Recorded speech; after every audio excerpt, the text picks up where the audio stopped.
വാക്കുകൾ നിർത്തുന്നു. ജയ് ഹിന്ദ്, ജയ് U. Khalid master അവരുടെ ബഹുമാനായ നജീബ് കാന്തപുരം അവർ നമ്മുടെ സ്ഥാനാർത്ഥി ഷാളണിച്ച് ഹാരമർപ്പണം നടത്തുന്നു. അതിനുവേണ്ടി നാളെയുള്ള VD സതീശൻ അവരുടെ പരിപാടി എല്ലാവർക്കും അറിയാം. 4:30 മണിക്ക് നമ്മുടെ യൂത്ത് ലീഗിന്റെയും യൂത്ത് കോൺഗ്രസിന്റെയും KSUവിന്റെയും MSFിന്റെയും പ്രവർത്തകർ 4:30 മണിക്ക് UDF കൺവീനറിന്റെ നേതൃത്വത്തിൽ ഇവിടെ അറേഞ്ച് ചെയ്തിട്ടുള്ളത്. കഴിഞ്ഞ നിയമസഭാ ഇലക്ഷനിൽ നിന്ന് വ്യത്യസ്തമായി ഇപ്പോൾ ജനങ്ങൾ നേരിട്ടുകൊണ്ടിരിക്കുന്ന പ്രയാസങ്ങളും പ്രശ്നങ്ങൾ നേരിടുന്നതിന് വേണ്ടിയുള്ള ഒരു ജനപ്രതിനിധിയെ തിരഞ്ഞെടുക്കുന്നതിന് വേണ്ടി നമ്മുടെ മണ്ഡലത്തിലെ നമ്മുടെ പ്രിയ നായകൻ നജീബ് സാഹിബ്, നിങ്ങൾക്ക് ഏവർക്കും അറിയാം, കഴിഞ്ഞ തവണ വരുന്ന സമയത്ത് അദ്ദേഹം നമുക്കൊരു അതിഥിയായിരുന്നു കോഴിക്കോട് നിന്ന് ഇങ്ങോട്ട് വരുന്ന സമയത്ത്. പക്ഷേ ഈ 5 വർഷം കൊണ്ട് തന്നെ അദ്ദേഹം ഇവിടെ നേടിയെടുത്ത നമ്മുടെ ജനങ്ങളിലെ നമ്മുടെ സമുദായത്തിന് കൂടാതെ പഠിച്ചുകൊണ്ടിരിക്കുന്ന യുവാക്കൾക്ക് വളരെയധികം സംതൃപ്തമായ രംഗത്ത് അദ്ദേഹം വളരെയധികം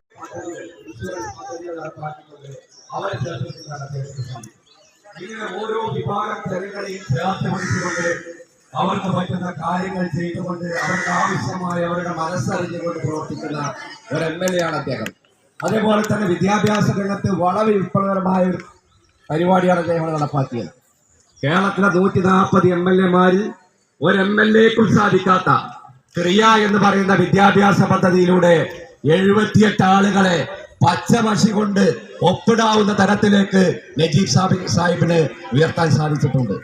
ഹൈദർലി ശിഹാബ് തങ്ങളുടെ പേരിൽ IAS അക്കാദമി അദ്ദേഹം പൊന്നിയാവർശിയിൽ ആരംഭിച്ചു. ഹൈദർലി ശിഹാബ് തങ്ങളുടെ പേരിൽ തുടങ്ങിയ അക്കാദമിയിൽ പഠിച്ച 70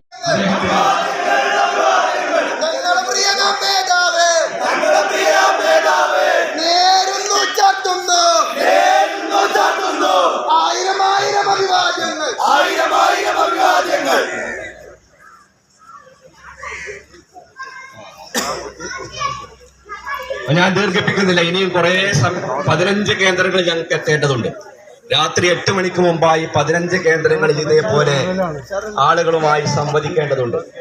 അപ്പൊ നമ്മുടെ ഉത്തരവാദിത്തം എന്ന് പറയുന്നത് ഞാൻ നേരത്തെ സൂചിപ്പിച്ചതുപോലെ നമ്മളെല്ലാവരും രാവിലെ പോയി നമ്മുടെ വോട്ട് വിനിയോഗിച്ചുകൊണ്ട് ബാക്കി നമ്മുടെ ബൂത്തിന്റെ നമ്മുടെ പ്രദേശത്തുള്ള ആളുകളെ മുഴുവൻ വോട്ട് ചെയ്യിപ്പിക്കുക എന്ന ഉത്തരവാദിത്തമാണ് നമുക്ക് ഏറ്റെടുക്കാൻ.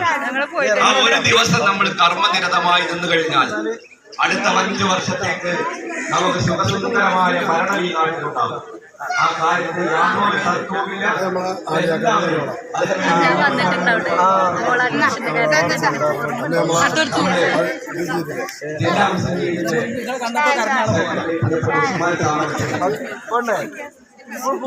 സംസാരിക്കുന്നതിന് വേണ്ടി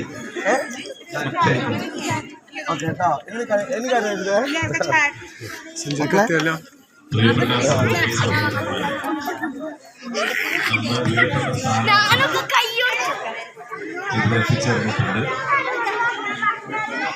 ഇതുപോലെ സ്വീകരണ കേന്ദ്രങ്ങളിൽ അദ്ദേഹത്തെ കാത്തിരിക്കുകയാണ് എല്ലാവരും. അതുകൊണ്ട് എന്തുകൊണ്ട് നജീബ് കാന്തപുരം ചിരിക്കുന്നത് ഇനിയുള്ള പ്രവർത്തനങ്ങൾ വളരെ കൃത്യമായി പ്ലാൻ ചെയ്യുന്നതിന് വേണ്ടിയാണ്.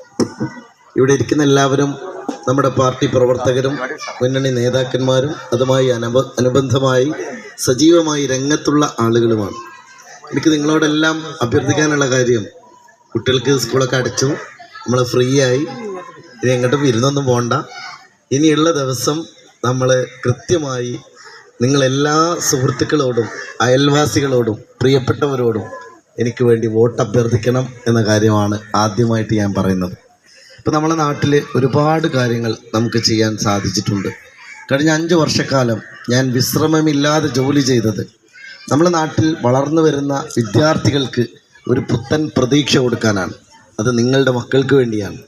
ഞാൻ പറയട്ടെ, നിങ്ങളുടെ മക്കളെ ഞാൻ എൻ്റെ മക്കളായിട്ടാണ് കണ്ടത്. ഓരോ കുട്ടിയും വളരുന്നതും അവരുടെ സ്വപ്നങ്ങൾ ആകാശത്തോളം ഉയരുന്നതും അവർ പഠിച്ച് പുതിയ മേഖല കെട്ടിപ്പടുക്കുന്നതുമെല്ലാം വിസ്മയപൂർവ്വം കാണുകയും അതിന് പിന്തുണ നൽകിക്കൊണ്ട് നിൽക്കുകയും ചെയ്ത ഒരു ജനപ്രതിനിധിയാണ്. നമ്മളെ സംബന്ധിച്ചിടത്തോളം നമുക്കറിയാം, ഇന്ന് ഒരുപാട് അവസരങ്ങൾ നഷ്ടപ്പെട്ടുകൊണ്ടിരിക്കുന്ന ഒരു കാലമാണ്. നമ്മുടെ കുട്ടികൾ അതുകൊണ്ടാണ് നമ്മളൊക്കെ വിട്ട് അവർ വിദൂര ദേശങ്ങളിലേക്ക് പോകുന്നത്. മക്കൾ മൈഗ്രേറ്റ് ചെയ്യാണ്, മക്കൾ ഇവിടം വിട്ട് പോവുകയാണ്. കാരണം ഇവിടെ അവർക്ക് എടുക്കാൻ പറ്റുന്ന ഒരു ജോലിയും ഇല്ല, അല്ലെങ്കിൽ ഇവിടെ അവർക്കൊരു അവസരവും ഇല്ല എന്നവർ ധരിച്ചാണ് അവർ UK പോകുന്നു, അമേരിക്കയിലേക്ക് പോകുന്നു, യൂറോപ്പിലേക്ക് പോകുന്നു പല കുട്ടികളും. ഞാൻ പറയട്ടെ, കുറച്ച് കഴിഞ്ഞാൽ പിന്നെ ഇവിടെ വയസ്സന്മാർ മാത്രമേ ഉണ്ടാവുള്ളൂ. അങ്ങനെ കുട്ടികൾ പോയാൽ അങ്ങനെ കുട്ടികളെ വിടാൻ പറ്റുമോ? നമ്മളെ മക്കളെ നമുക്ക് കാണണ്ടേ? എന്നാൽ നമ്മുടെ മക്കൾക്ക് വരുമാനവും വേണ്ടേ?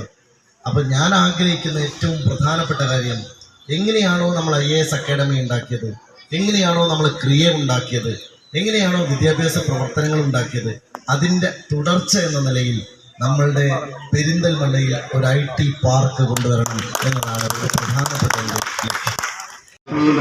ഇവിടെ വളരെ വിസ്തരമായിട്ട് പ്രസംഗിച്ചിട്ടുണ്ടാവും. അതുപോലെ തന്നെ നേതാക്കന്മാരൊക്കെ സംസാരിച്ചിട്ടുണ്ടാവും. അതിലേക്കൊന്നും ഞാൻ പോകുന്നില്ല. പ്രധാനമായും ഒരു കാര്യം ശ്രദ്ധയിൽപ്പെടുത്താനുള്ളത്, വൈകുന്നേരം ബഹുമാനായ അദ്ദേഹം എത്തുമ്പോൾ അദ്ദേഹത്തെ നമ്മുടെ പ്രിയങ്കരനായ സ്ഥാനാർത്ഥി നജീബ് സാഹിബിനെയും സ്വീകരിക്കുന്നതിന് വേണ്ടി നമ്മൾ മോട്ടോർ സൈക്കിളുകളുമായി തുറന്ന വാഹനത്തിലാണ് അദ്ദേഹത്തെ കൊണ്ടുവരുന്നത്. അപ്പൊ ഈ പ്രദേശത്തുള്ള മുഴുവൻ മോട്ടോർ സൈക്കിൾ ഓടിക്കാൻ അറിയുന്ന കുട്ടികളും ഗ്രൂപ്പ് ലീഗിന്റെയും MSFന്റെയും പ്രവർത്തകരും മറ്റ് ബൈക്കുള്ള എല്ലാ ആളുകളും അവിടെ എത്തിച്ചേരണം. നാളെ വൈകുന്നേരം മറക്കരുത്. ബഹുമാനായ പ്രതിപക്ഷ നേതാവ് വി. ഡി. സതീശൻ പെരിന്തൽമണ്ണയിൽ മുഖ്യമന്ത്രി വന്നപ്പോ അവിടെ ഉണ്ടായ ആൾക്കൂട്ടത്തെക്കാൾ കൂടുതൽ കൂടെ പരിപാടി വിജയിപ്പിക്കുന്നതിന് വേണ്ടി നിങ്ങൾ എല്ലാവരും അതിലെത്തിച്ചേരണം. നമ്മുടെ സ്ഥാനാർത്ഥിയെ വലിയ ഭൂരിപക്ഷത്തോട് കൂടി വിജയിപ്പിക്കുന്നതിന് വേണ്ടി നിങ്ങൾ എല്ലാവരും ഇനിയുള്ള നാളുകളിൽ കർമ്മരംഗത്ത് ഇറങ്ങിക്കൊണ്ട് പ്രവർത്തിക്കണമെന്ന് മാത്രമാണ് പറയാനുള്ളത്. കുറെ വൈകിയാണ് നമ്മുടെ പരിപാടി പോകുന്നത് എന്നുള്ളത് കൊണ്ട് അടുത്തതായി നിങ്ങളോട് സംസാരിക്കുന്നതിന് വേണ്ടി ബഹുമാനം. എൻ്റെ സ്നേഹനിധികളായ സഹോദരിമാർ, പ്രിയപ്പെട്ട കുട്ടികളെ, UDFന് വേണ്ടി കരുത്തോടെ പ്രവർത്തിക്കുന്ന എൻ്റെ യുവജന നായകന്മാരെ, പ്രിയപ്പെട്ടവർ, നമുക്കിനി ഒരാഴ്ച സമയമേ ഉള്ളൂ. ആ സമയത്തിനകത്ത് ഉജ്ജ്വലമായ ഒരു തെരഞ്ഞെടുപ്പ് ഉണ്ടാക്കണം എന്നതാണ് പ്രധാനപ്പെട്ട കാര്യം. ഞാൻ നിങ്ങളോട് അഭ്യർത്ഥിക്കുന്നത്, എല്ലാവരും ഇരുന്നോളൂ. അവിടെ കസേറ്റുണ്ടോ? ഉമ്മാരൊക്കെ ഇരിക്കി. ഈ ഒരാഴ്ച കുട്ടിക്കൊക്കെ വെക്കേഷൻ തുടങ്ങി നിങ്ങൾക്ക് ഫ്രീ ആയി. ഇനി നമുക്ക് വേണ്ടത് ഈ തെരഞ്ഞെടുപ്പ് ഏറ്റവും ശക്തമായി നേതൃത്വം കൊടുക്കേണ്ടത് താഴക്കോട് പഞ്ചായത്താണ്. ഈ പഞ്ചായത്തിനകത്താണ് നമുക്ക് ഏറ്റവും കൂടുതൽ വോട്ട് പിടിക്കേണ്ടത്. ഞാൻ നിങ്ങളോട് പറയുന്ന ഒരു കാര്യം, സാലിയോട് പോയി റെഡിയല്ലേ? ഓക്കെ അല്ലേ? ഓക്കെ അല്ലേ? നമ്മളെ മക്കളൊക്കെ റെഡിയാണ് അല്ലേ? അപ്പുറത്ത് ബാക്കിലൊക്കെ ഇല്ലേ കുട്ടികളെ? റെഡിയാണ്. ഞാൻ നിങ്ങളോട് പറയുന്ന ഒരു കാര്യമാണ്, കഴിഞ്ഞ 5 വർഷക്കാലം ഞാൻ കഠിനാധ്വാനം ചെയ്തത്